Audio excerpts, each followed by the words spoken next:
The Gentry by Adam Nicolson. Read by David Fleeshman. Introduction. Ungentle gentles. No country has described itself so intimately and for so long as this one.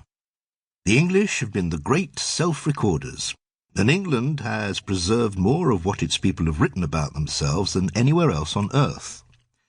Inevitably, millions of English men and women have lived with no record of their existence but the writings of the self-recordists, the literate, the scholarly and the litigious, lovers and haters, accountants, manipulators, the worried and the triumphant, the gossips, the distant friends.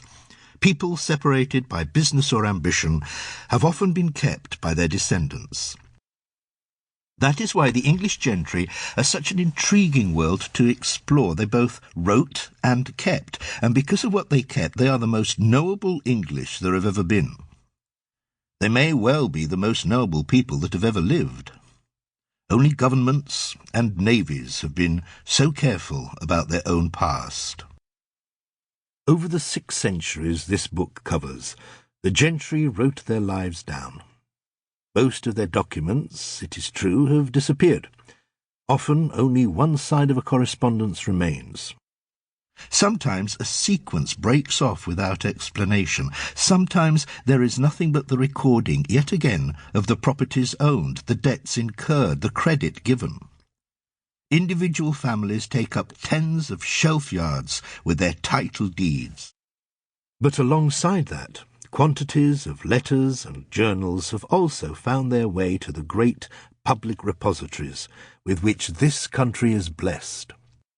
Not only the National Archives in Kew and the British Library in St Pancras, but the strings of county record offices, all of which are stuffed with heart-stoppingly vivid and unregarded treasures.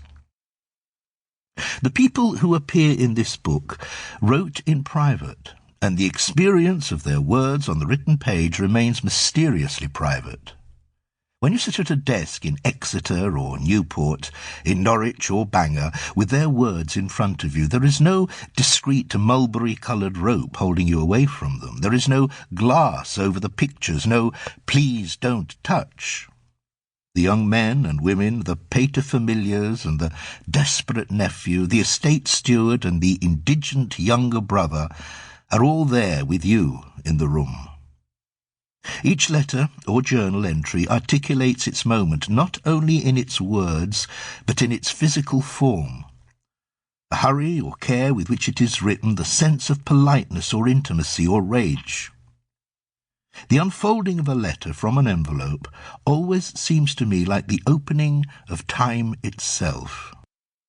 Nearly always they wrote on beautiful handmade paper, in now fading brown ink, occasionally in blood, sometimes with a lock of hair folded up in a twist of the paper.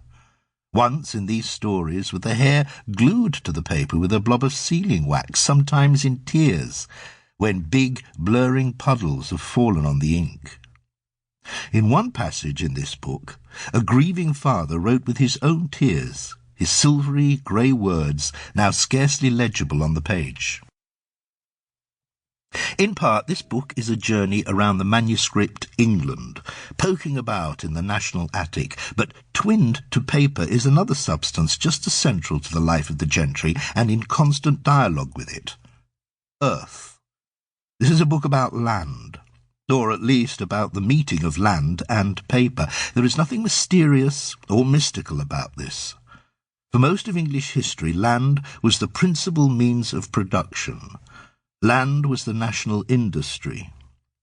Even as late as 1730, 3/4 of the population derived their livelihood from it, and half was directly engaged in farming. By 1800, that proportion had dropped to 1/3, by 1850 to 1/5, by 1900 a 10th, by 1970 a 40th, and by 2000 a 100th.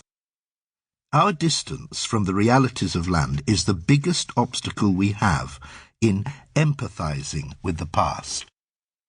We no longer have an intuitive understanding of the centrality of the cultivated earth of the life systems of England.